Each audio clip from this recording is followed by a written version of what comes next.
Area 51. Area 51 probably has the most secretive reputation of any building in the United States, maybe even in the world. More so than the Pentagon, the White House, Chuck E. Cheese, you name it. And Area 51 didn't get this reputation because it was easy to get into. It says a lot that our best hope for finding out what was inside Area 51 was for all of us to just sort of swarm the place en masse and kind of hope that there'd be too many of us for them to stop. The thing is though, as good a plan as the Area 51 raid, the US Army kind of saw it coming. Now maybe it's because it was very heavily broadcasted and there was a Facebook event page ready to go telling everyone exactly when to meet, but it could also be because the entire surrounding area around Area 51 is completely surveyed. Not a single stone is left unseen. Armed guards patrol the grounds literally all hours of the day, and there's radars and towers watching the skies above, so no dropping in Fortnite style either. Up until 2018 actually, you could not even get a look at Area 51, as it was blocked out on Google Earth and most satellite global positioning technology. In fact, until President Obama, Area 51 was never even officially confirmed to exist, and all presidents would outright deny it. Some conspiracists suggest even there's cameras hidden all around the countryside in the rocks, keeping an eye on everything that goes on in the main road. You want to know just how serious they take the security at Area 51 if that wasn't enough to convince you? Say you land a job at Area 51, even if you're just like a janitor or a guy who refills the vending machines. Well, you have to fly into Area 51 for your commute. There's no commuter traffic, so you fly in from McCarran International. I'm guessing all the parking spaces are taken up by flying saucers. This secretive airline is called Janet Airlines, a clever acronym for just another non-existent terminal. And Janet may very well be America's most exclusive airline. Even the flight attendants who work on Janet are given top-level government clearance, just in case they overhear something they're not supposed to. You know, a man in black talking about the Type 25 Kig-Yar plasma pistol they recovered from a crash site. They know that's above their pay grade and to just keep moving and get a move on those peanuts. Now, there's no word officially on whether or not flying Janet gets you air miles, but we have to assume so. Number 4. Roswell, New Mexico. This is probably the most infamous confirmed cover-up in government history. Mostly because the process of covering it up kind of made everyone a lot more suspicious and started a national conversation about aliens that's still going to this day. Now, it all started way back in 1947 when a rancher discovered mysterious debris on his property. It didn't look like anything he had recognized at the time, so naturally he was a bit confused. It was these lightweight, paper-thin alloys that looked a bit like aluminum foil, strange rubbers, fiber optic cables. If you lived on a ranch in the 50s, it seemed like space-age technology. Now, about 2 weeks earlier, civilian pilot Kenneth Arnold had made headlines after claiming that he had seen a series of flying saucers. So in the American shared collective consciousness, flying saucers were very fresh, exciting, and new. The rancher reported it to a local sheriff, who reported it to the Air Force, and then whispers leaked out to the press, and a headline was published: RAAF captures flying saucer on ranch in Roswell. And the rest was basically history. Imagine picking up the newspaper when you see a headline from a credible source that said the government had recovered a flying saucer. I kind of get where all the hysteria is coming from here. Now, where the interesting part comes in is that this little story worked out very well for the government, who were doing their level best to distract the public from the true nature of what they were working on, which would later to be discovered to be Project Mogul, a nuclear bomb detection hardware. It was a top-level black ops secret project, launching these little weather balloons with audio recording equipment to try and detect nuclear bombs being launched in the Soviet Union. So the alien cover-up worked very well, since not a soul was talking about weather balloons, and all of the conversation instead became fascinated around whether or not the Air Force was really harboring alien corpses and flying saucer wreckage, with rumors trickling out of the woodwork like water spilling out of a burst pipe. You know, there were stories of an alien autopsy, reverse-engineered UFO crafts, the men in black knocking on people's doors. All of this talked about over a downed balloon. To this day, however, there are still those who champion that the real truth about Roswell has yet to come out, including the 45th President of the United States, who claimed he's heard some very interesting things about the 1947 incident, but didn't allude to anything further. Number 3. Operation High Jump. Operation High Jump, officially titled the United States Navy Antarctic Development Program, launched from 1946 to 1947, was a United States Navy operation to establish an Antarctic research base. The operation was organized by Admiral Richard E. Byrd. Operation High Jump, which included 4,700 men, 13 ships, and 33 aircrafts. The war's end also signaled the onset of the atomic age and a desire to secure supplies of uranium and other natural resources. With its almost unlimited mineral deposits and largely unexplored territory of the Antarctic, it was a prize. It commenced in August 1946 and ended in late 1947. Or did it? In August 1946, Chief of U.S. Naval Operations Chester Nimitz, great name, announced that a massive combined military expedition named Operation High Jump would be launched into Antarctica during summer in the most southern hemisphere. The operation involved a variety of aircrafts, including newly purchased helicopters, also known as Task Force 68. Byrd and his team established the Little America 4 base, near where 3 previous bases had already been situated. The frozen aircrafts would photograph as much as Antarctica's land surface as possible during the 3-month operation, photographing the east to the west coast, while seismology tests were also being done. Upon reaching the Ross Ice Shelf, the ships carrying aircrafts, ice vehicles, supplies, tents, sled dogs, they would all establish Little America 4, the official Antarctica headquarters. By the time Operation High Jump was completed in March, a dozen large military flights had already been to the base. One, however, did not, which resorted in the operation to take more of an aggressive search and rescue mission for a downed plane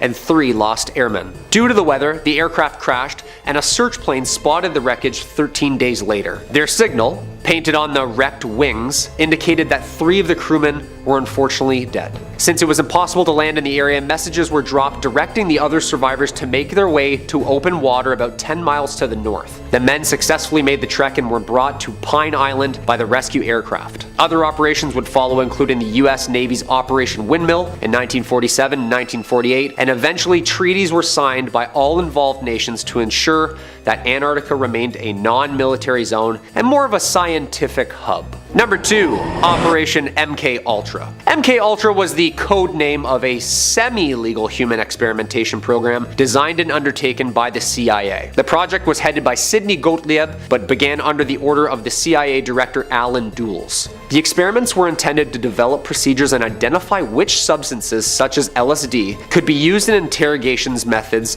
to weaken individuals and force confessions from them via brainwashing and psychological torture. MK Ultra used numerous methods to manipulate mental states and brain functions such as brainwashing, hypnosis, sensory deprivation, isolation, and a variety of information-seeking methods. MK Ultra was the birth and start of 2 other programs, Project Bluebird and Project Artichoke. It began in 1953 but was halted in 1973. It was organized through the CIA's Office of Scientific Intelligence and coordinated with the United States Army Biological Warfare. The program engaged in illegal activities, however, including the use of unwitting and non-consenting test subjects. MK Ultra's scope was pretty broad, with activities carried out under the guise of research at more than 80 institutions, including colleges and universities. Also, hospitals, prisons, and pharmaceutical companies. Yeah, they were deep.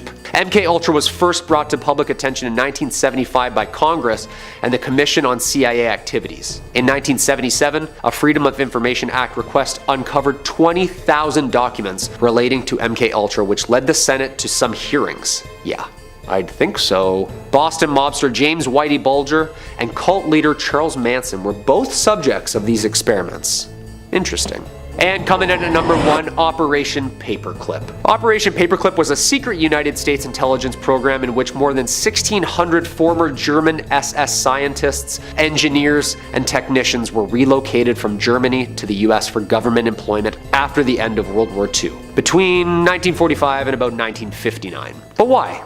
The primary purpose of this secret operation was US military's advantage in information against Soviets, precipitating the space race. Similarly, the Soviet Union Operation Oso Aviacum did pretty well the exact same thing, relocating more than 2,200 German specialists during one night in 1946 in secrecy. Over 2,000 Army personnel examined 5,000 German targets with high priority information and research surrounding rubber, oil, armored military, V-2 rockets, aircraft, equipment, radios, chemicals, medicine, you name it.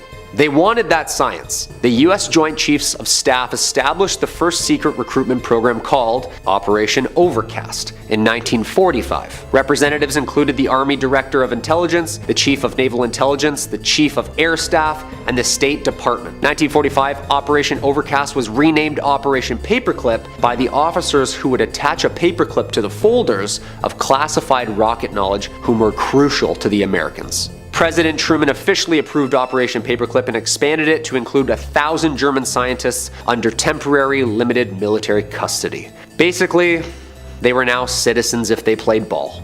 I can see why they kept it a secret for so long. The NASA Distinguished Service Medal is the highest award bestowed by them, and after more than 2 decades of service, 4 Operation Paperclip members were awarded the medals in 1969 for their research surrounding the space race. If you're unfamiliar with the works of Annie Jacobsen, I recommend you check her out for some more information. Number 5, David Grush. If you are an UFO enthusiast at all, you have definitely heard the name David Grush lately. David Grush is a former intelligence officer. He's a US Air Force veteran with ties to UFO development and research, and he's been loudly blowing the whistle on possible UFO activity inside the US, boldly claiming that not only does the US have proof of extraterrestrial life, but that the US is storing alien crafts for their own purpose. Last week, Grush made headlines when he claimed that the US government concealed a non-human craft from Congress, and Grush is trying to make people aware of this story. He says they've got evidence of deceased agents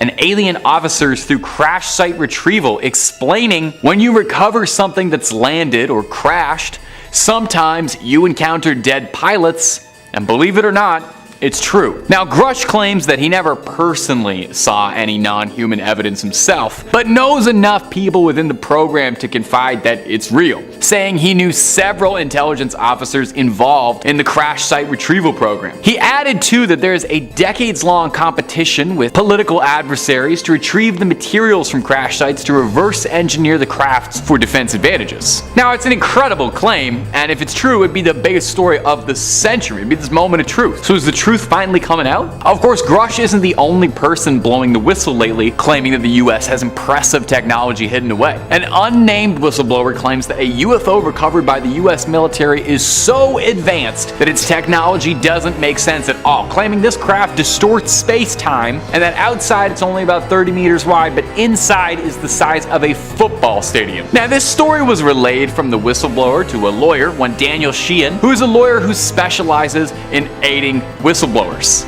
There really is a guy for everything there, isn't there? Story goes is that the crash site recovery crew found this craft 30 feet embedded in the earth. They sent an agent inside and discovered that it's like the TARDIS, saying that it was much, much bigger on the inside and that he was disoriented and nauseous after stepping inside and discovering the craft was impossibly large. Wow, maybe, you know what? Alien crafts, we could use those as cheap housing, fill a lot of people inside if they're bigger on the inside. Maybe a possible solution to a housing crisis? I just solved it. You're welcome. Number 4, Operation Paperclip. In the waning years of World War II, around 1945, the US was starting to worry they were going to need an edge against the Soviet Union in the coming future, and they wanted to take every advantage they could find for technological advancements. Also, put a little pin in that, make a note of how many times the sentence "the US wanted an edge over the Soviets in the future" comes up in this video. So they would do anything they could to get advancements, even if that meant picking some advancements from unbelievably dubious sources. This operation was called Operation Paperclip, and it was a secret United States intelligence program in which more than 1,600 German scientists, engineers, and technicians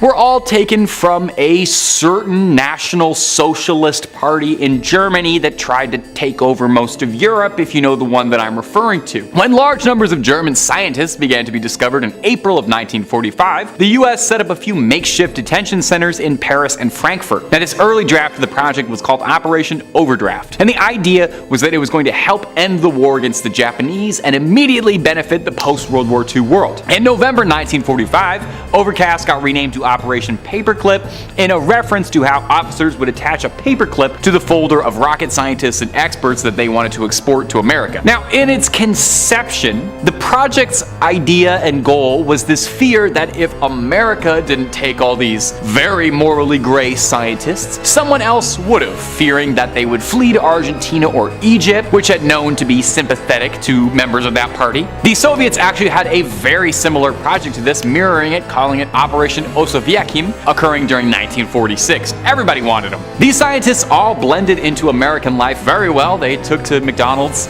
they got themselves cushy jobs at lofty positions, and a number of them went to NASA. A great deal of the advancements we have in rocket and spaceflight technology can be very, very directly traced back to members of this project. Isn't that fun? Think about how all-American it is to get to the moon. Coming at number 3, we have secret weapons, especially in America, where the military funding is through the roof. Who knows what sort of technological advancements are happening behind closed doors? I don't think we will ever know what's going on until they want us to know. Places like Area 51 have stayed secret forever, and even when there was supposed to be a massive raid, which just turned out to be a bunch of people hanging out in the desert for a good laugh, none of the secrets have leaked out. Well, not none of them. There are some people who have claimed to work at Area 51 and have leaked some secrets. Most famously is Bob Lazar. If you follow the content I'm a part of, then you will for sure have heard me talk about Bob Lazar before. He is known as the man who worked at Area 51 and then started spilling the beans about what was going on there. There's a documentary about him on Netflix, and he has been on Rogan talking about some of the stuff that he worked on. Now, Bob has never claimed to work on any sort of weaponry. He says that all the stuff he worked on had to do with flight. He was working on a new type of spaceship that can move faster than anything we could comprehend. Basically, the way he described it is these secret spaceships use what's called a gravity reactor, which bends gravity around them that lets a ship move at an insane speed. It's a form of propulsion that was thought to be impossible, and he says that it's not only possible, but it uses something called element 115 to happen. This is the substance that is used in the gravity reactor. Even though Bob has never worked on anything to do with weaponry, he did mention that there was some sort of evidence of weaponry testing and design using element 115. What on earth could that look like? What does a gravity gun or gravity bomb do to a person or an entire city? Bob worked with the government in Area 51 back in the 80s, so who knows what kind of advancements they have made since then. The American government could be hiding a weapon that could have the destructive capabilities to take out an entire country or blow up the moon. Or if they could shoot nukes faster than the speed of light, there wouldn't be a lot of time to get shelter and protect your people if that gets fired at you. Well, let's hope we never have to experience something like that, because I don't want the world ending right now. There's also things like Project HARP, a system of radio towers in Alaska that apparently have the ability to control the weather and even cause things like powerful earthquakes. Imagine you could weaponize the weather, cause lightning and hail to decimate your enemy. It would be like they're in the movie Geostorm. You could make the terrain too cold to fight on, or make the weather too erratic for your enemy to grow crops to feed their troops. They would quickly be bending the knee to your godlike power. There's also rumors that Project HARP has the ability to send out a low frequency signal to a large area and cause an entire population to pass out. You could incapacitate an entire city. Alright, coming in at number 2, we have aliens. I mean, we were just talking about Area 51, so it only makes sense that we talk about aliens for a little bit. The government has known about aliens for a long time, and they just started telling us. They need to open the door and let us know all the things about these little green dudes walking around, because I want to become their friend and go on a crazy space adventure. Now, if you want to go really deep, you could say that aliens are running the government, and that is why they won't spill the beans. But that's not the vibe we're going for today. What I'm going to focus on is the fact that we know the government has been hiding the truth about aliens, because they recently declassified a lot of alien files and started showing us UFOs and the fact that they are real. They even released government footage of a UFO. There was a legit flying saucer caught on camera just floating around, and no one reacted at all. Mind you, the world was kind of on fire at that point with all the protests and coronavirus, but it's still crazy and no one cared. But here's what I'm thinking. There's no way that they told us everything. There's no way that the little bit of footage and documents that were shown to us was everything they have to offer. And the stuff that they're hiding is probably the best stuff. I bet they have a full alien language mapped out that you can learn on Rosetta Stone. And coming in at the #1 spot, we have Jeffrey Epstein's involvement with the government. This is a massive conspiracy that is still in the forefront of most news stories. It is the wildest story to hit America mainstream media in years, and really it's just getting started. If you don't know what's going on, let me fill you in. Jeffrey Epstein was a mystery multimillionaire. No one really knew where he got his money from. He was associated with some of the most rich and powerful people in the world, people in the film and television industry, high-ranking government officials, even members of the royal family of England have connections to this guy. Jeffrey Epstein was a known human trafficker, and he had an island which we suspected was a place where rich and powerful people would fly to partake in human trafficking with victims that were not of legal age. I can't go into detail on what would happen there, it is too inappropriate for this channel, but when you hear private island, human trafficking, not of legal age, rich and powerful people, I think you can piece together what was happening. And if you want things in more detail, just literally Google Jeffrey Epstein. Oh, and I forgot to mention that Jeffrey Epstein had a plane which was nicknamed the Lolita Express. That alone is extremely disturbing. When you start to go into the flight logs on this plane, you start to find a lot of wealthy people. Many of them were high-ranking government officials. People like Bill Clinton, Prince Andrew, Tom Pritzker, a member of one of the richest families in the United States, and former president of Colombia, Andres Pastrana. The list goes on and on. Then one day Jeffrey Epstein is arrested, and it looks like he's going to have to stand trial for all of his horrible offenses and spill the beans. But before he gets the chance, he mysteriously dies in jail. It seems very convenient that someone who could probably ruin so many rich and powerful people died out of nowhere. So the question is, how deep do the Epstein ties go into the government? And if you thought the story was over, oh, we are far away from the end. Epstein's right-hand woman, Ghislaine Maxwell, who was the person who would find many of these people to take to Epstein's island, is now under arrest and set to stand trial. And in a strange turn of events, the president was questioned about her being in jail, and he said, "I wish her well." What does that mean? Who knows? #5, Project Acoustic Kitty. Have you ever tried to train a cat? I have too, and let me tell you from experience, it is not particularly easy. I can barely get them to agree to use like a litter box, let alone complete a task. But that very well could be because I am just one man and I don't have the government funding and might of the US military behind me. I'm sure if I had a little government funding, I could get these cats jumping through hoops and waiting more than 5 minutes to start screaming once their food dish is empty. So this is Project Acoustic Kitty, a CIA program that proposed the transformation of house cats into next generation cybernetically enhanced super spies. No,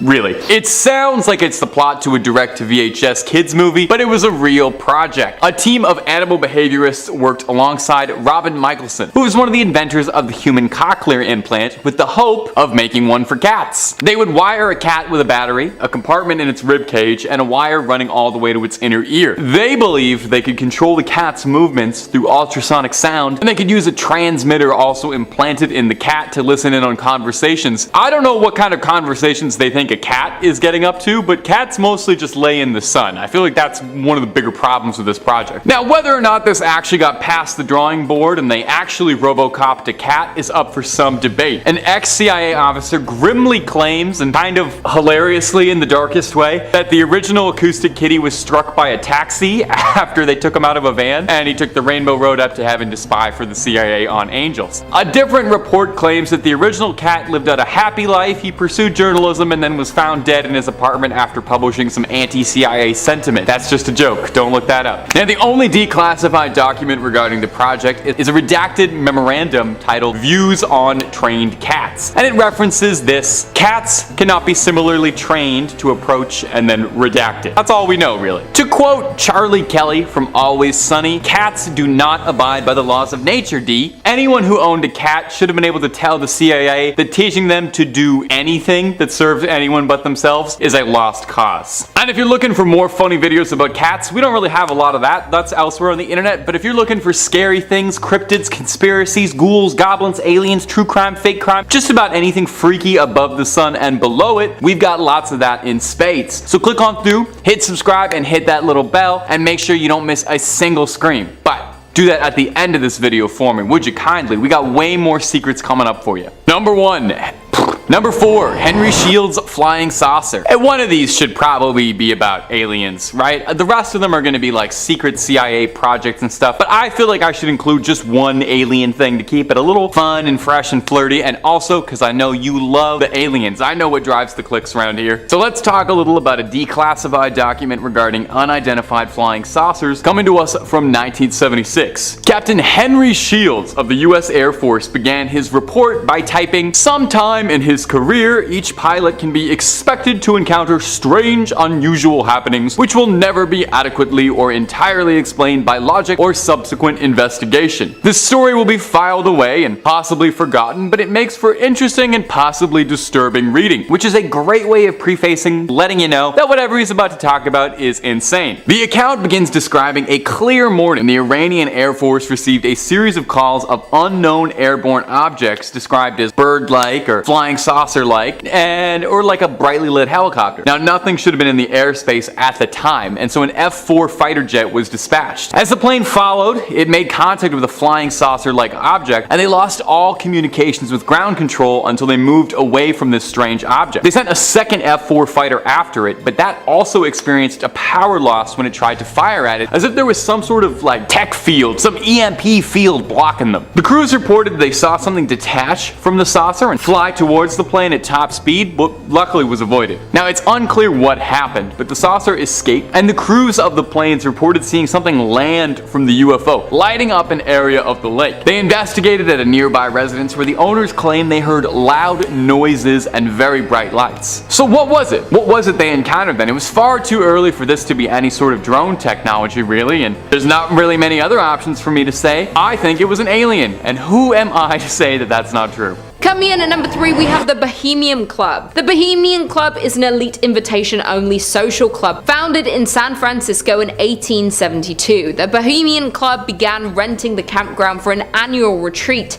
before purchasing it outright in 1899. But what actually happens at the club? Well, in June and July, some of the wealthiest and most powerful men in the country flocked to the Redwood Grove in Sonoma County, California. They're all members of this so-called Bohemian Club, a private all-male club that's counted US presidents, military officials, artists, and business leaders as members. Over the years, a number of those gathered club members have happened to be US presidents. Because of its secrecy, strange ceremonies, and elite body of members, the Bohemian Club has long been the subject of sinister online rumors, with a number of journalists trying to infiltrate the campground just to try and get a glimpse of what actually goes on in the camp. The journalist Alex Shumatov was caught and detained for trespassing. Filmmaker Alex Jones had more success with his infiltration in 2000, where he entered the camp with a hidden camera. Jones was able to capture a ceremony called the Cremation of the Care. During the ceremony, members were seen wearing costumes and cremating a coffin before a 40-foot owl. While the reported Philip Weiss snuck into the Bohemian Grove in 1987 and spent a few days mingling with the rich and powerful. A former dining server described the club as a place where the elite could engage in behavior that doesn't usually fly for people of their stature in the regular world. In the 21st century, the Bohemian Club maintained its reputation for being highly exclusive,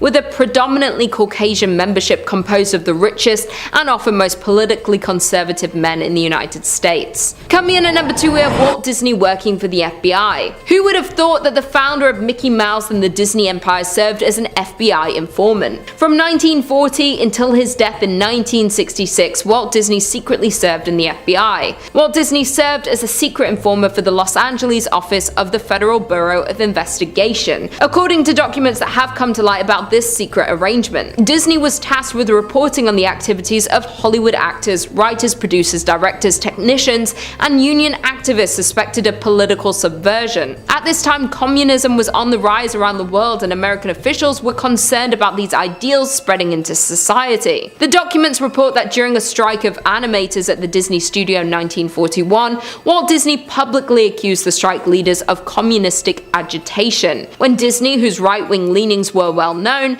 testified before the House of Committee on Un-American Activities in Washington, he named several of the animators who had led the strike as communists. In return for Disney's information, the director of the Bureau allowed Disney to film in the FBI headquarters in Washington. For his part, Disney allowed the director access to Disney scripts and make changes in movies and episodes of the Mickey Mouse Club television show. Due to Disney providing the Bureau with information and doing such a good job, he was named Full Special Agent in Charge Contact in 1954. This title was given to those who were trusted informers that is able to provide transportation and equipment, as well as public relations services to the Bureau. And finally, in at number 1 we have they investigated ESPs. The extrasensory perception, also known as ESP, is considered a sixth sense, including claimed reception of information not gained through the recognized physical senses but sensed with the mind. According to the FBI Vault, ESP is considered a perception of information about events beyond what may be discerned through the 5 physical senses or deduced from past experience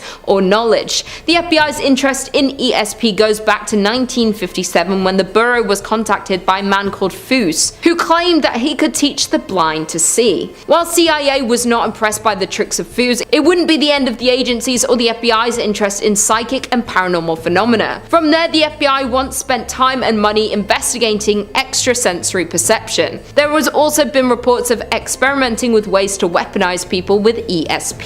This was a highly secret program during the 1970s by the government that took place in research labs in California. The Bureau attempted to look at the phenomenon from a rational and logical viewpoint, using cold hard science and math much like the CIA and DIA later would. In their attempt to construct a laboratory test to objectively measure psychic phenomena, the results of the laboratory tests that they held remain unknown as the files were excluded from the FBI's release. Considering the interest of the Army and CIA in the FBI's psychic research, whatever their results were likely helped justify the future course of the intelligence community's research into psychic perception. Based on concerns ESP could be used as part of an international spying, the FBI spent more than 3 years looking into the phenomenon before they concluded there was no scientific support for their concerns. In 5th place, we have the Roswell cover-up. Yes, I know I often reference Roswell when I talk about aliens and UFOs, but so much can be credited back to that historic summer. Retired NSA specialist William Sells of Noblesville, Indiana, claims that his uncle, Wayne Shell, had been a personal bodyguard to President Harry Truman back in 1947. The two men went to Roswell at the insistence of President of the United States Truman in July after sneaking out of the White House disguised as press. Wayne said they met Major Easley at the crash site. Major Easley promised the president that none of the bodies from the crash would remain. The Secret Service instituted Operation Doppelganger and provided Harry Truman's double to make sure the press was unaware of Harry's real location. At first, William didn't believe his uncle, exactly, how any rational person would react, until the family opened his military footlocker in his bedroom after his passing around 1969. Inside were letters from FDR and Truman, along with glossy photos of the Yalta Conference with Churchill, Stalin, and FDR. So, where did all the bodies go? That's what I would like to know. In 4th place, we have a gray alien abduction. Grant Rollins, a resident of suburban Maryland, describes himself as a fairly normal bachelor, living in peace until this all went down in December of 2017. He woke up at 1:30 a.m. to the sound of a break-in and went to the bedroom door to confront the intruder, but was suddenly rendered unconscious as he touched the doorknob. Okay, so someone brave. I would have been cowering under the blankets or like in my closet. He woke up naked and cold in a pill-shaped glass container. The lid was open, so he was able to stumble out onto the floor that was near the container. He described feeling sluggish and barely able to walk, but he thought he'd been kidnapped, so he was urgently trying to find an escape route. The room he was in was made of mostly concrete and plastic with fluorescent lights. He managed to limp into a hallway that was tunnel-shaped and followed a blue glow coming from down the hall. As he walked, he came out of the tunnel and entered a large cylindrical room lined with vehicles on hooks along the walls. They were human vehicles, mostly Japanese and German cars and motorcycles, but some vehicles were clearly from the American military. That's one way to store a collection. In the center of the room was what looked like a metal tree that was 6 stories tall with glowing blue leaves. As Grant stumbled closer, he realized this tree was a large metal cylinder and the leaves were capsules similar to the one he'd woken up in, except these still had people inside of them and were radiating a neon blue glow. As he paid more attention to higher up in this tree, Grant noticed some blue wires moving around in the dark area towards the ceiling. These clumps of wires suddenly floated down towards him and turned to reveal that they had faces in them, each with 2 large dark eyes and narrow slits for noses and mouth. He's compared them in appearance to the typical gray alien face from popular media, with 2 of the faces frowning and 1 smiling. There was an exchange of words and charades between himself and the smiling one for roughly 10 minutes, but he was so exhausted and they were so advanced that no important information was shared between them. Too bad. He passed out once again, waking up later face down in a puddle of his own drool on a glass floor. Gross. He was too tired to get up and was barely able to tilt his head up, just enough to take a look around. The room was apparently circular, about 150 square feet in size, and a bright, sterile white color. One of the tentacled creatures was in the room, but was busy facing away and operating a set of strange controls with no buttons or levers. Out of exhaustion, Grant's head fell back down, and through the glass floor saw that they had risen out of a deep black hole that was dug into a grassy field, where a rock-shaped lid closed around the hole to cover it. This is when he realized he was in a spacecraft, and had actually been in a silo of some sort that's here on Earth. Grant passed out for the last time, and was awoken by the sensation of being dropped onto his bed with a hard thud. He checked his phone for the time and saw that it was 6:30 in the morning. Later that day, he found an object that had been inserted and cauterized into his right leg, and experienced a run-in with some men in black suits within 4 days of the abduction. Grant claims that he never believed in abductions or UFOs or men in black, any of that. But now he doesn't have a choice in the matter and is annoyed that there's no official place to get legitimate information or help on the subject. I'm hoping that after talking about this, I don't see any men in black on my way home today. Number 3, the Denver Airport Secrets. A group as secretive as the Illuminati needs an amazing hideout, right? Somewhere cool where you can pull the strings from behind the scenes, something like the Bat Cave, hidden in plain sight, but hidden enough from the public eye that no one would uncover them. Now, there have been several theories over the years as to where a cabal like this could be concealing themselves, but my definite favorite conspiracy is that they use the Denver Airport as a base of operations. The Denver Airport is just rife for conspiracy theory on its own, and I have to admit, even as a very large skeptic, there's enough in here to have me rubbing my chin in wonder. First and foremost, there's a giant terrifying horse statue that looks like a stallion Satan would ride into battle, more than anything you'd expect to see on an airport. It's got red glowing eyes, and it sets off a few eyebrows and then gets a million times weirder when you learn that the creator of the statue was crushed to death by this statue, meaning this horse has taken a life before. Now, sometimes a scary horse is just a scary horse, but it's what's inside the Denver Airport that's got people so confused. The airport features maybe the strangest mural to ever grace a public building. It's a triptych of paintings depicting what seems to be an apocalypse. Soldiers in black and green gas masks are destroying the world with viruses and raising their swords to people and bringing out a new age. And look, even if you're not a tinfoil hat wearing conspiracist, even if you are the most rational person in the world, you have to admit these are strange artistic choices for an airport. We could do an entire video on the Denver Airport and its secrets and mysteries, and we would still have room left over. I would love to do that, just putting that out into the world. Underneath the Denver Airport, there runs a massive system of tunnels that's use are unknown. Why would an airport need these? I'm sure there's actually a pretty good reason for that, but there are some who theorize this is where the Illuminati meets, or where they transport sensitive cargo. They put the Ark of the Covenant from the end of Indiana Jones through here. And finally, there's a seal on top of the Denver Airport for a time capsule with Freemason symbols all over it, and a note indicating that one of the contributors to the construction was the New World Airport Commission, an organization that does not appear to exist. If all of this is setting off your blinking lights, it's understandable. There is a reason this building is so popular for countless conspiracy theories. But is it home to a secret shadow government? Only that horse knows, and I'm not getting near him to ask. Number 2, Project Mockingbird. A very popular conspiracy theory is that the government subliminally splices in messages in the media to influence people to get you to go see the latest live-action Disney remake. Well, what if I told you that might not be the craziest thing in the world, since the CIA tried pretty hard to do this? It was called Project Mockingbird, allegedly. A CIA program that aimed to influence and control media organizations and journalists for propaganda purposes. Allegedly. Project Mockingbird has never been officially proven, but come on. Do you really think that the CIA is going to admit they're going to be like, yeah, we were trying to influence the media and mind control you guys all secretly? Oops, sorry, you caught us. The project allegedly began in the 1950s, at a time when the US was in a race against the Soviets in just about everything, and they weren't going to let the Russians out-propaganda them. They were going to get good old apple pie American values subliminally messaged to you. Under Project Mockingbird, the CIA allegedly sought to recruit and cultivate relationships with journalists, publishers, and media organizations, and their objective was to shape the content, tone, and direction of news coverage, making sure that it aligned with the government's values perfectly. But again, like I said, allegedly, that's a total conspiracy, and definitely not something any government would ever do to you. It is definitely known that the CIA had relationships with certain journalists and media organizations. They used methods like providing information to certain journalists, favorable treatment to sympathetic journalists, and these interactions might not have been as blatant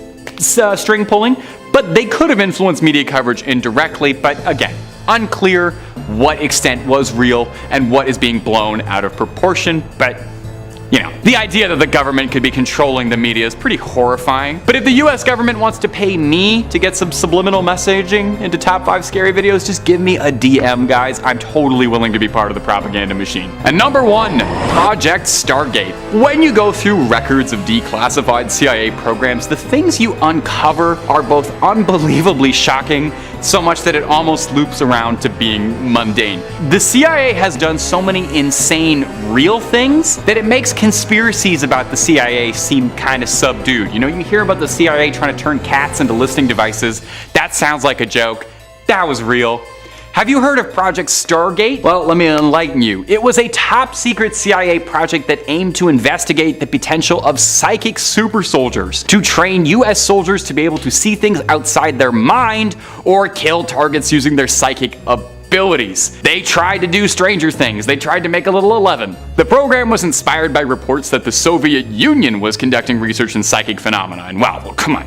You don't want to be the only secret intelligence agency on the block that doesn't have psychic super soldiers. You'll look ridiculous. So the CIA sought out individuals who had purported psychic abilities. These people were called remote viewers, and the trainers would conduct experiments where these remote viewers would make claims about targets in separate rooms, and then an analyst would analyze how accurate they were. This is a real thing the US government was funding. The CIA and Department of Defense were signing the checks on this program. They really believed in this until they didn't, because over time they noticed a concerning lack of results. The CIA eventually decided to defund the project and declassify the documents, where it became a subject of mass fascination, I think, from people finding out that at one point the government was using tax dollars to try and fund psychic super soldiers, and that's not the plot of an 80s like Paul Verhoeven movie. That's a real thing that happened. It was, however, the direct inspiration for the plot of The Men Who Stare at Goats, which is a super underrated kind of Coen Brothers-esque indie movie starring Ewan McGregor. Could not recommend that enough, but even that does not do justice for how crazy real CIA programs are. Look them up on your own time, please. Do your homework after this video if I can get any message to through. Coming in at number 5, we have Area 51, a classic birthplace of conspiracies about aliens and UFOs. But do you know what actually goes on inside those highly secured walls? Located 120 miles northwest of Las Vegas, the base is a government-controlled piece of land. The ground space of Area 51 is so big that it's around the size of Connecticut. Surrounding the base, there is very little around it, far from modern living styles, and even lacks cell reception. And this is by design, as in 1954 the CIA was asked by the president to find a secret location and found what they were looking for here. Civilians are prohibited to enter the grounds of Area 51, with threats of a fine and imprisonment if civilians trespass or take photos of the building. In 2013, the CIA approved the release of declassified documents about the history of the site. This was the first time the US government acknowledged the existence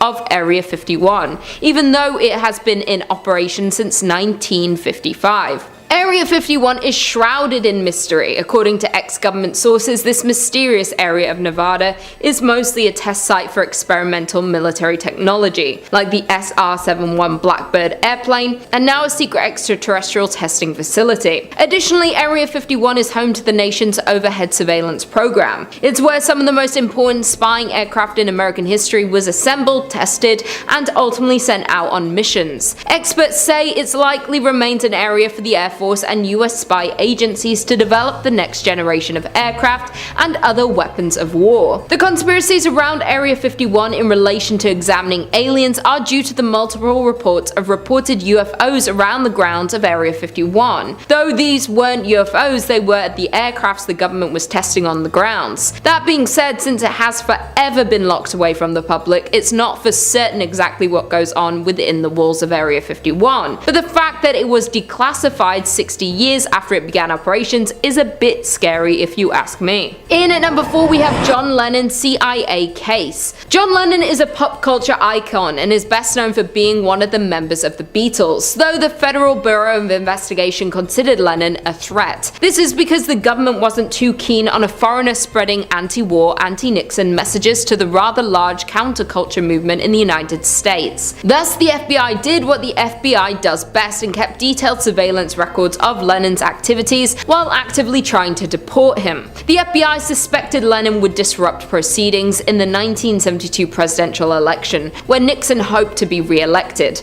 with a planned tour complete with voter registration efforts and anti-war protests. To help stop him, the Immigration of Nationalization Service, which would later be absorbed into the Department of Homeland Security, began deportation proceedings against Lennon. It appears that their preemptive efforts worked. Lennon never did the tour and Nixon was re-elected. It took 14 years for the FBI to release their files on John Lennon. Historian John Wiener spent those years fighting to gain access to the FBI's secret files on John Lennon. At first, the FBI refused to release many of the documents, saying their release would endanger national security. Wiener's Freedom of Information case went all the way to the Supreme Court before the FBI agreed to settle. In those files, it seems that their biggest concern was Lennon's association with radical anti-war activities, and his ability to influence voters to vote against the Nixon administration in the coming election. Therefore, the CIA led to the conclusion that his visa should be terminated in the interest of national security. John didn't go down without a fight though and fought this claim with lawyers. When that didn't work, the CIA tried to deport Lennon, this time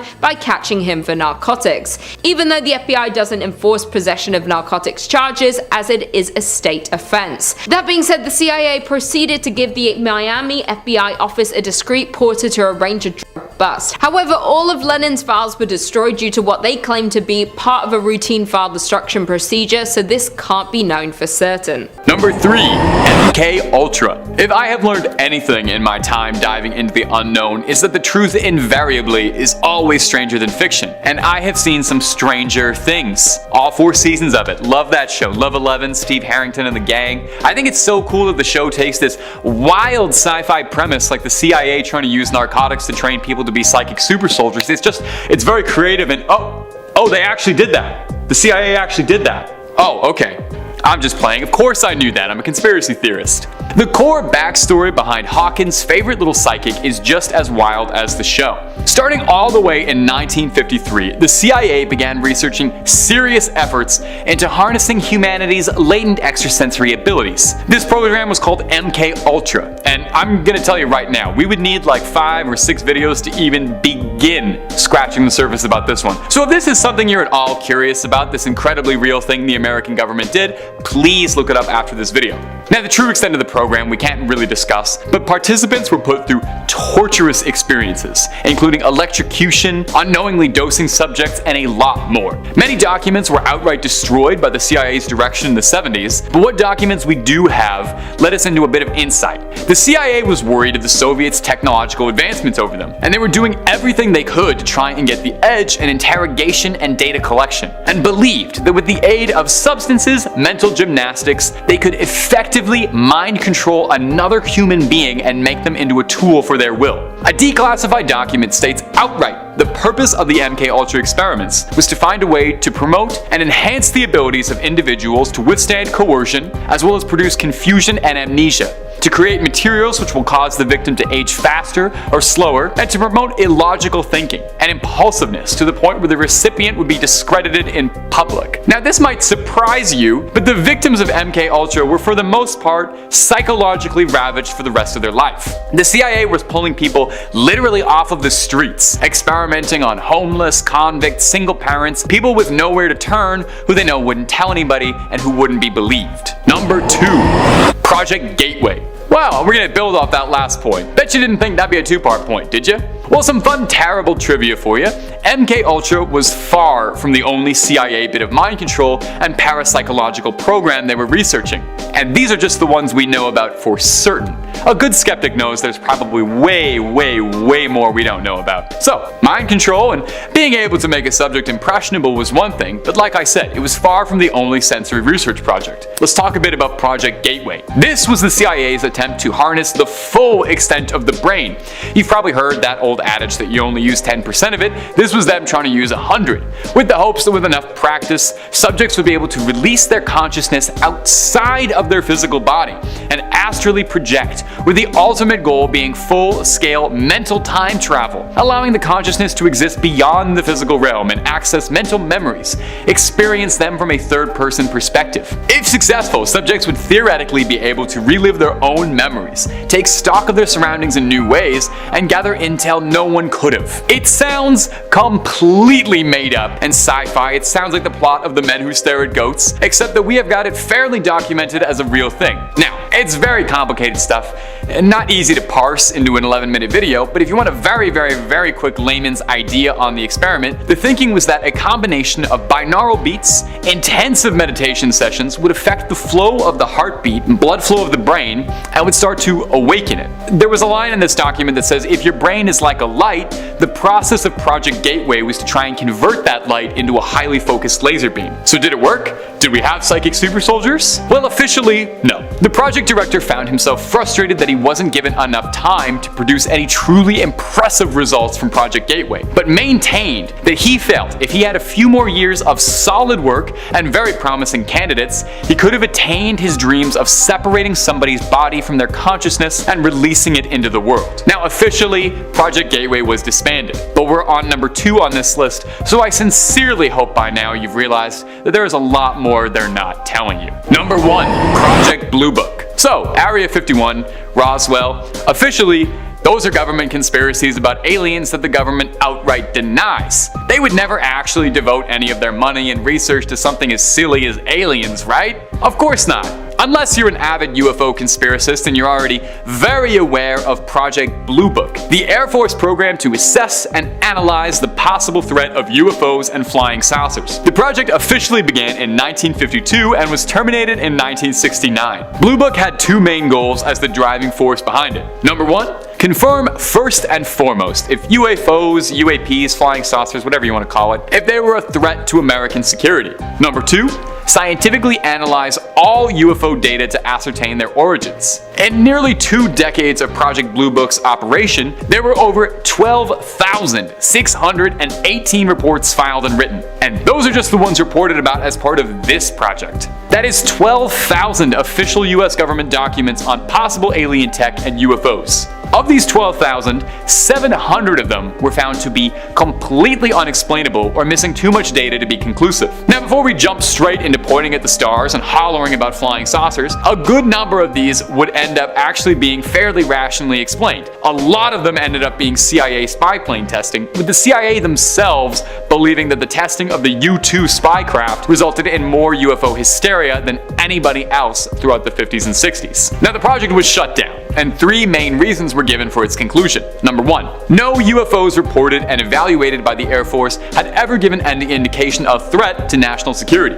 Number Number 2. There was no evidence submitted to or discovered by the Air Force that sightings categorized as unidentified represent technological developments or principles beyond the range of present-day scientific knowledge. Number 3. There has been no evidence indicating the sightings categorized as unidentified are extraterrestrial vehicles. Well, that's kind of disappointing. You're telling me in 12,000 documents you don't think any of them could maybe be aliens? Well, that was the end of the line for Project Blue Book. It would be a far cry away from the last time the government would investigate aliens. Now, if you watch our videos, you no doubt have heard me lose my mind once or twice about the UAP reports, and get ready to watch me do it again. When the Pentagon confirmed very recently that they have a very active UFO program and they are still watching the skies looking for the truth just like us. The conversation about UFOs has never been more grounded, ironically enough. Never more believable, never more reasonable, never more rational. And I'm still yelling like I got a tinfoil hat on my head. Coming in at number 5, we have the Guy Hoddle memos. Being the tinfoil hat guy, let's kick it off with some aliens, shall we? In December 1936, a man by the name of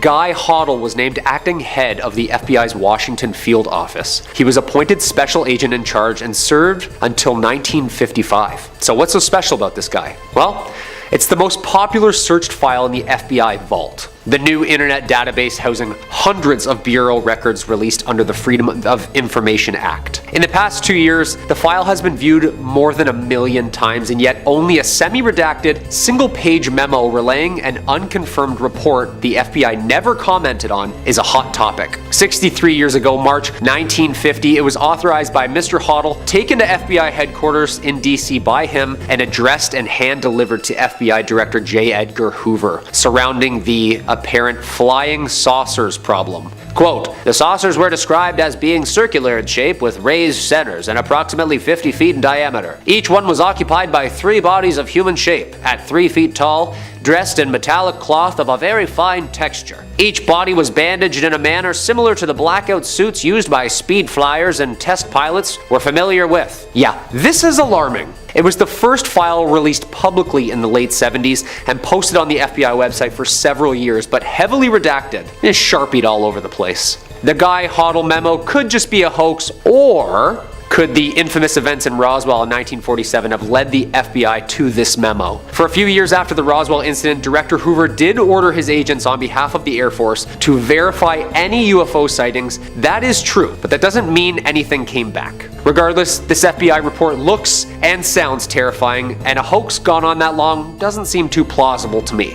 What do you think? Number 4, PRISM. PRISM is the code name for the program that the United States National Security Agency collects internet communications from various US internet companies and stores it. The program PRISM collects stored internet communications based on demands made to internet companies under Section 702 of the FISA Amendments Act of 2008 to turn over any data that matches court-approved search keywords. Yeah. Basically, they have the right to pry wherever and whenever they want. The NSA program began in 2007 in the wake of the Bush administration, and its existence was leaked only 6 years after its start by NSA contractor Edward Snowden. He basically warned us all that mass data collection was far deeper than the public knew, resulting in it being way more criminal than legal. The disclosure was published by The Guardian and The Washington Post in 2013. The leaked documents include 41 PowerPoint slides identifying several major tech companies as participants in the PRISM program, including Microsoft, Yahoo, Google,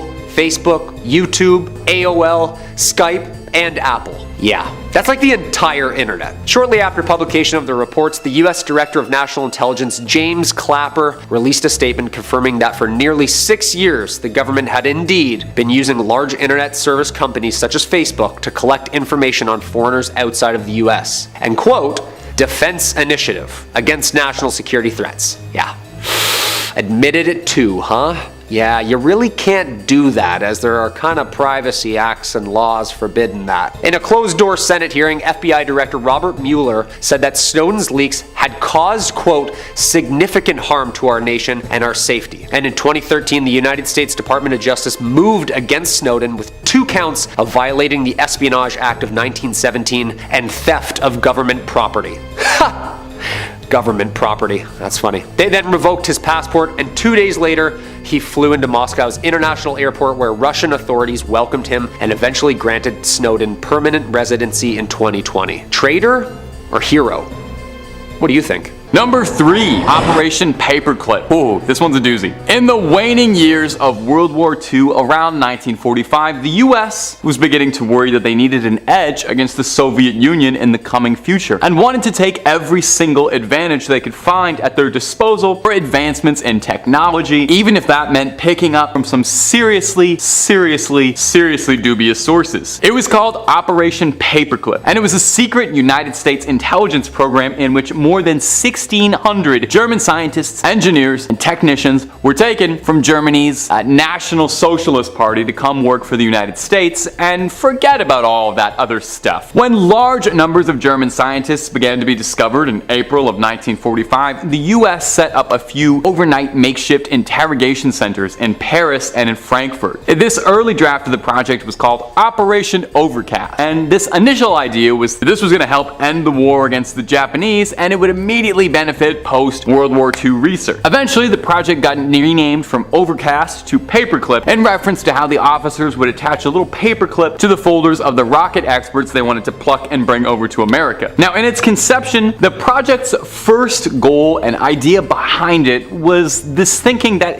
somebody had to take these scientists, right? And if America didn't pluck all of these morally gray scientists, somebody else would have. And they feared that they would have fled to Argentina or Egypt, which had been known to be sympathetic to German National Socialism. And I guess it was better if they were there where they could be observed than somewhere else where they could do who knows what. The Soviets actually had a similar project to this idea, mirroring it, calling it Operation Ozofikam, and I'm probably pronouncing that wrong, occurring during 1946, and that's a whole different video. Now, these scientists blended into American life, and they got themselves some cushy jobs at lofty positions. You would not believe some of the places some of these guys went. A number of them went to NASA. Here's a terrible fact for you. A great deal of the advancements and knowledge we have about like rockets and spacesuits and spaceflight technology can all be directly traced to members of the project and former members of a certain nationalist socialist party. Number 2, MK Ultra. If you're like one of the 1.4 billion people who've turned into Netflix for Stranger Things, you're probably a big fan of all the wacky stuff that goes on in Hawkins. Aliens from another dimension, Steve Harrington's hair, psychic super soldiers. It's fun to see such fantastical concepts on the screen, you know? That kind of stuff only exists in TV. And of course, in the grim reality where the CIA really did try to develop brainwashing, mind control, and astral projection technology. Now, the most infamous among them by far is Project MK Ultra, sometimes known as Project Monarch. To begin to even truly scrape the surface of this subject, we need a lot more time than the 2-minute window we've got here, but we can cover the absolute basics about this super duper incredibly very real thing the American government was very involved in. Look it up after this video, please. I can't discuss everything, but participants of the MK Ultra trials were put through unimaginable torment. Electrocution, unknowingly dosing subjects with illicit narcotics. Now, many MK Ultra documents have been destroyed over the years by the CIA's direction, but what documents that have been declassified gave us a lot of insight into the program. See, the CIA was worried again that the Soviets were making better leaps in technology over them and were winning all sorts of landmark races. So they were doing everything they could to get their edge over the Soviets, like we talked about in the last point. And one of these forays was interrogation technology. They believed that with the aid of certain illicit substances, some mental gymnastics, they could outright dominate and control another human being's brain. The project's goal outright was stated to enhance the abilities of individuals to withstand coercion, produce shock, confusion, and amnesia, to create materials which will cause the victim to age faster, slower, to promote illogical thinking, and impulsiveness to the point where the recipient would be discredited. So it's not quite 11 and the Upside Down, but it is just as cruel. Now, interestingly, a plot point in the show was that 11's mother was kind of cruelly experimented on. She didn't really know what she was signing up for at all and was left ravaged by the experience afterwards. This is really not that different from what actually happened, where a grand majority of the test subjects for MK Ultra Project Monarch were people like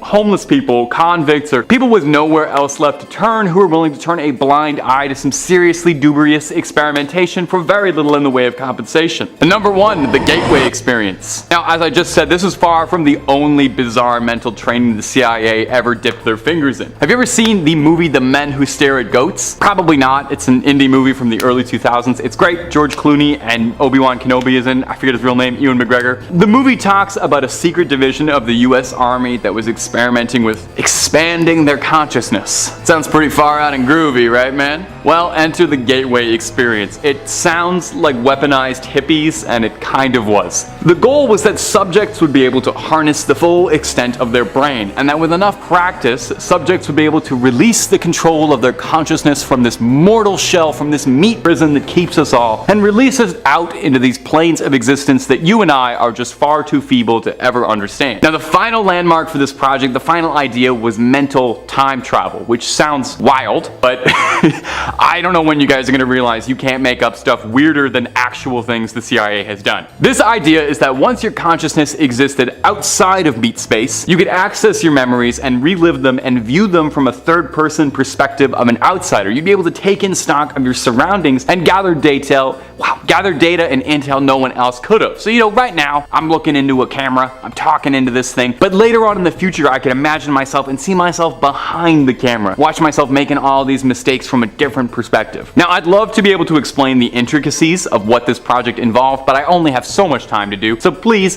do some homework after this video if you're interested in this subject. It's really fascinating. The idea was that with a melange of binaural beats, guided meditation, this would affect the flow of your blood, alter your heartbeat, and start to awaken the brain in the ways we don't use it, get that third eye going. They said if your brain is like a light, the process of the Gateway experience was to try to focus that light into a laser beam. So I'm sure you're eager, wondering if it worked. Officially, as far as we know, no one was able to mentally time travel. Project director Robert Monroe found himself frustrated that he didn't have enough time to produce results, and maintained that if he had a few more years, he would have produced something groundbreaking. Of course, that's if you believe the project was abandoned. For all we know, he could have already perfected it, gone back in time, and fixed it all the way back then. Number 5. Getting in is impossible. Area 51 didn't get a reputation as one of the most secretive places in America because it was easy to get into. And there's a reason our best idea for getting a peek inside was to just swarm the place en masse and hope that there'd be too many of us to stop. The thing is, they saw that coming.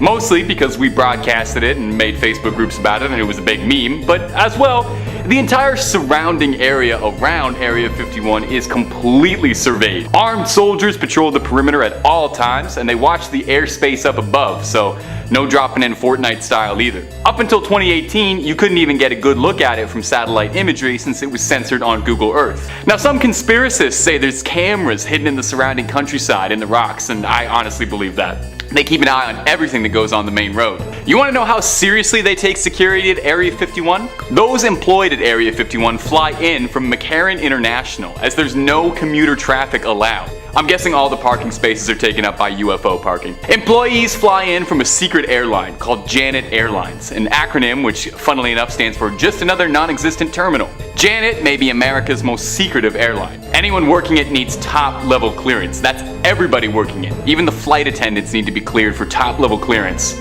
Just in case they overhear a man in black suits talking about the Type 25 plasma pistol they recovered off the crash site of the Kig-Yar Scout they found just outside of Roswell, they know not to report that to anybody. Now, no word on whether or not Janet Airlines contributes to air miles, but I have to imagine their frequent flyer reward program is pretty impressive. Number 4, employees are paid in cash. In 2010, some of the secrets about Area 51 were declassified, and former employees were able to talk about their time at the secretive military base. One of these former employees, a 72-year-old named James Nose, gave an interview about his time at Area 51 to the Seattle Times. James claimed not to have seen any UFOs or aliens, but hey, maybe that just wasn't declassified material he could talk about. The interview contains some interesting anecdotes about some US government covert ops, but what I find most interesting about the interview is his claim that several of the employees were paid in cash. He would be paid in cash, and as a result, there was no paperwork connecting him to Area 51, which is probably why my landlord also insists on being paid in cash. Other employees claimed that when they were paid by check, the checks would be from unrelated non-government companies such as Pan American. So although we don't know for sure what is being done at Area 51, we know that it is so secretive that they don't even want a record of who has worked for them. In third place, we have an Air Force landing cover-up. Quinn Nelson, who who wants his location to stay private out of fear for his safety, knew a girl whose dad was stationed at an Air Force base in his state. At the time, there were 2 Air Force bases and 1 Marine Air Station in that state, so he feels comfortable making this story known. Quinn said he went to see the girl and stay with her family over a weekend, arriving on the Friday,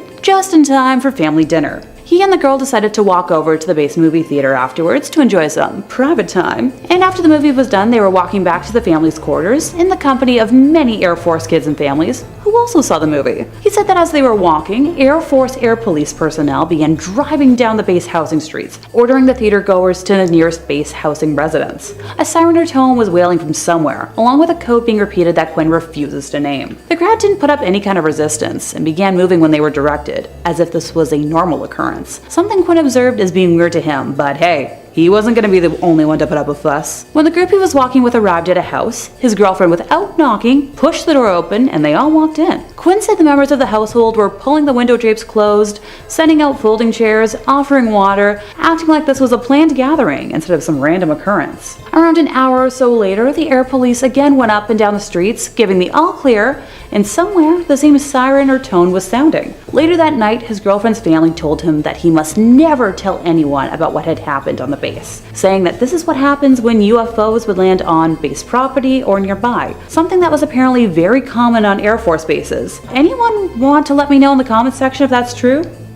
Consider me intrigued. In second place, we had lizard beings from Colorado. Back in 1968, Hannah and her family were living in a small town around the west end of Montrose County called Irvine, Colorado. One early summer morning, she was awoken by the barking of the family dog named Tippy outside of her bedroom window, which was unusual for the pup, who usually only barked when someone or something was in a yard that they weren't supposed to be. Hannah remembers waking out of a deep sleep and hearing Tippy constantly barking and wondering why her older brother, who slept in the bunk above her, and her parents, who slept on the other side of the wall, weren't telling Tippy to quit it. Finally, Hannah was fed up and decided to turn over in bed and look out the window, and was met with a sight she didn't believe at first. There was a small circular ship with its landing gear down and hatch with stairs folded down to the ground. Next to the ship were green lizard-like beings with bright yellow eyes, webbed hands that resembled a bow and arrow, and some had tanks on their backs. They had thin bodies, were covered in scales, and had V-shaped toes. According to Hannah, the overall mood was that these beings were searching for something, but she had no idea as to what. Another alien exited the ship, but it was much larger in size than the others, and seemed to be the one giving out orders. This caused Tippy to begin barking aggressively once again, upsetting the aliens who began to approach the dog. Hannah instinctively jumped off her bed and rushed into her parents' room in an attempt to wake her mom, but struggled. Her mom slept as if she was completely out of it, and when she finally awoke, was incredibly sluggish in movement. Hannah explained what was going on outdoors and her concern for Tippy, but the mom was unable to see the creatures, wanting only to go back to sleep. Speaking from experience, my dad would have been the same way if I tried to wake him up.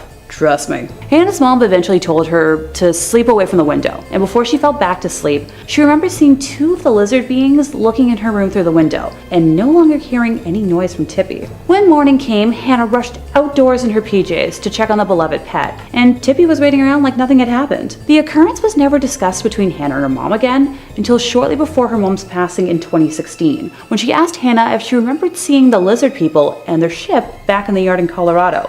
Creepy. In first place, we have the Ivoronesky abduction. I tried. I promise I tried.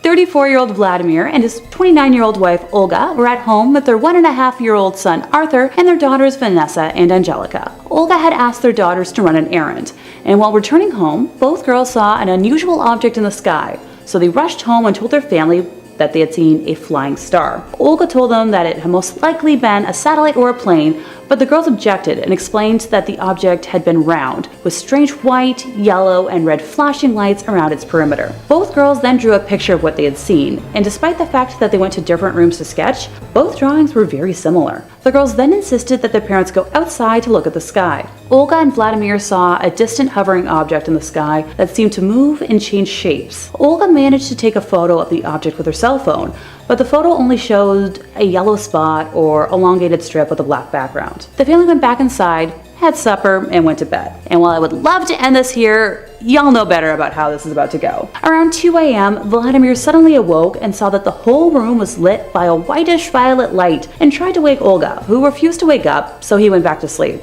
And seeing as it was 2 in the morning, I would have done the same. The bright lights woke up their youngest daughter, Angelica, who ran to wake her mother. Olga then woke up, saw what the other two had seen, and woke Vladimir back up. He was amazed to see that the ceiling of the room had apparently disappeared or had become totally transparent. Right over them, instead of the ceiling, they could see the open sky and a huge disc-shaped craft hovering right above. Vladimir and Olga ran outside their home, still in their PJs, and could see a hovering disc-shaped UFO emitting the strong lights around 100 feet away. Olga began floating, zooming upwards in a spiral motion, and when Vladimir tried grabbing her legs, he discovered he couldn't control his body. Olga described feeling nauseous, unable to control her body as well. In a state of shock, the couple found themselves teleported inside a room with transparent walls and no furniture.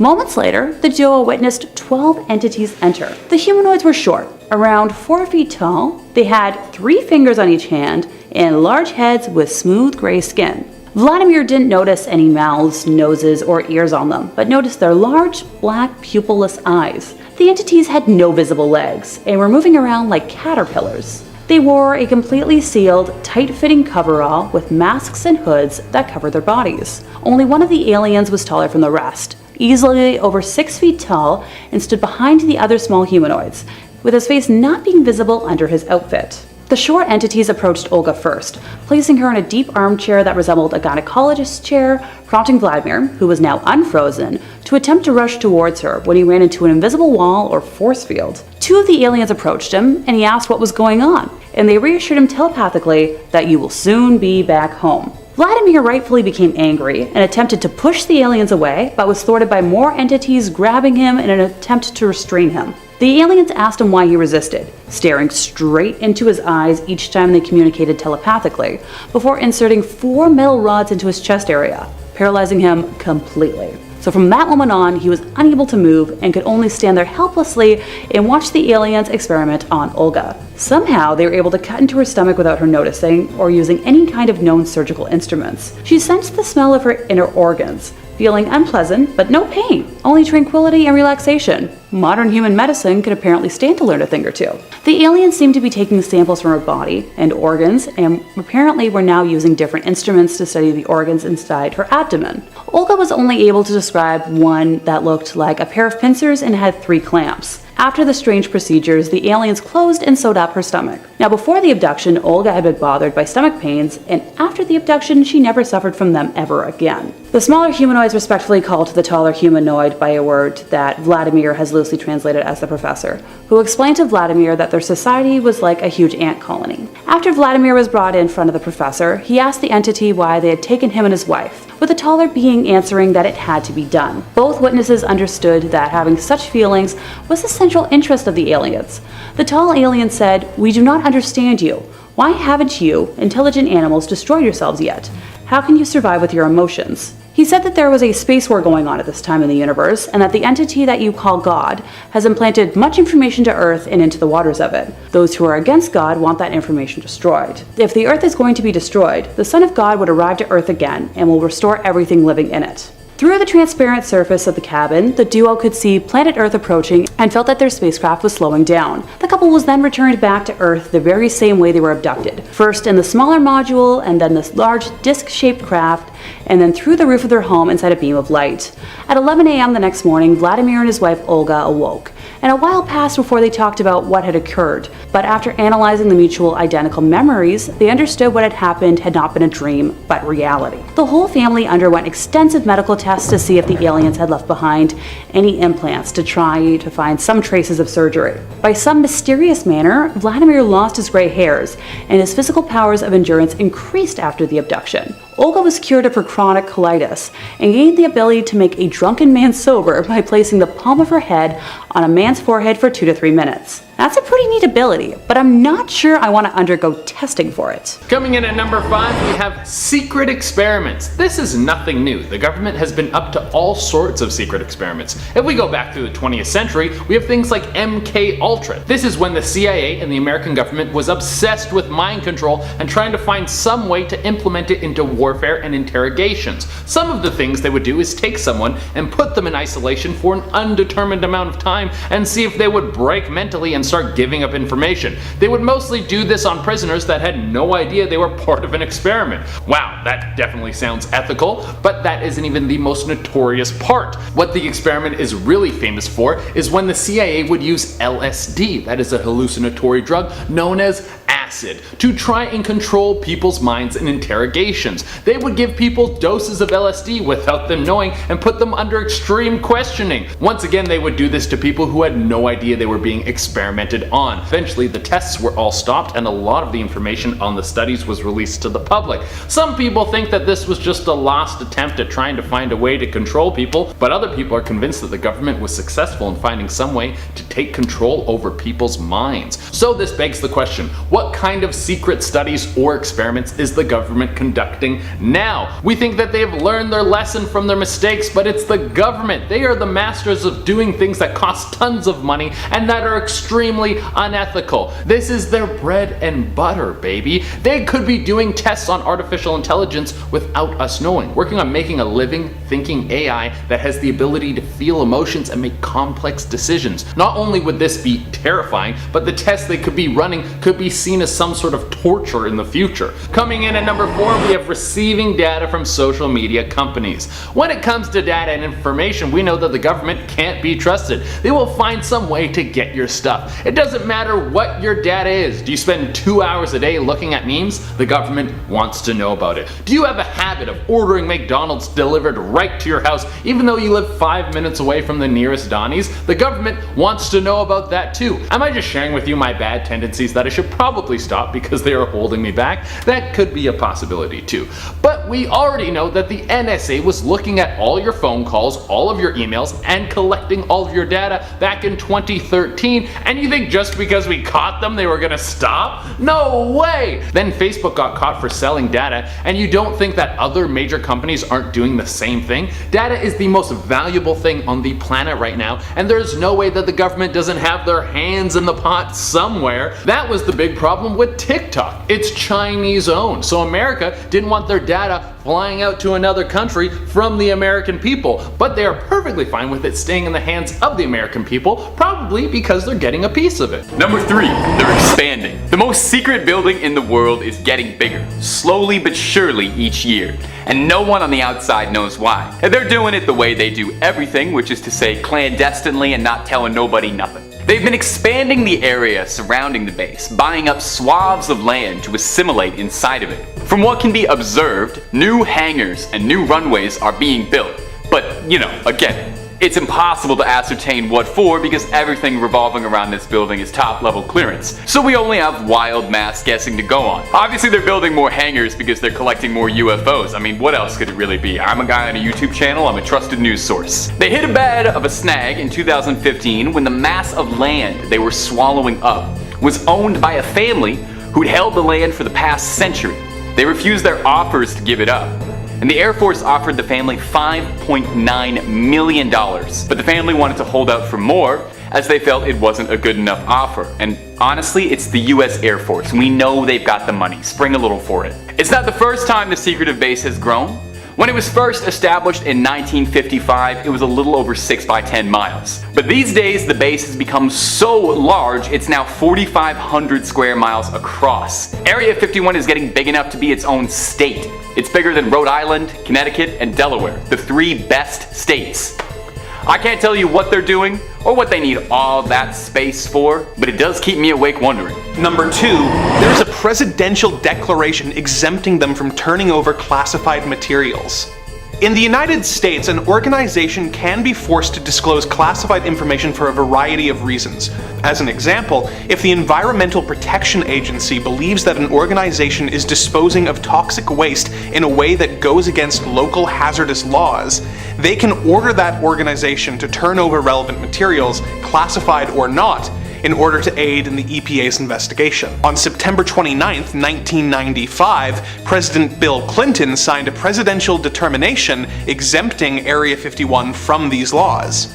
As Clinton stated in his determination, "I find that it is in the paramount interest of the United States to exempt the United States Air Force's operating location near Groom Lake, Nevada, from any applicable requirement for the disclosure to unauthorized persons of classified information concerning that operating location. Therefore, pursuant to 42 U.S.C., I hereby exempt the Air Force's operating location near Groom Lake, Nevada from any federal, state, interstate, or local provision respecting control and abatement of solid waste or hazardous waste disposal that would require the disclosure of classified information concerning that operating location to any unauthorized person." This determination has to be renewed by the president every year, and we know for a fact that the next president, George W. Bush, chose to uphold and renew it, making this a rare example of bipartisanship. They cover up a lot. Now look, this whole video we've been talking about everything they cover up, but it goes so much deeper than you know. You might think working at Area 51 would be your way into learning all the secrets the base has to offer. You know, pick up a broom, sweep something up, learn about the aliens. But you might be saddened to know even those with top-level clearance are still kept in the dark on just about everything. In the 90s, there was a bit of a controversy when several lower-level Area 51 workers tried to file a suit against Area 51. Because exposure to the black site's hazardous materials was making them sick. Apparently, the base would have stacks of discarded equipment, scraps, and hazardous waste left around in open trenches the size of football fields, and then to dispose of them, workers would cover them in jet fuel and light it on fire, leading to toxic smoke blowing all throughout the base.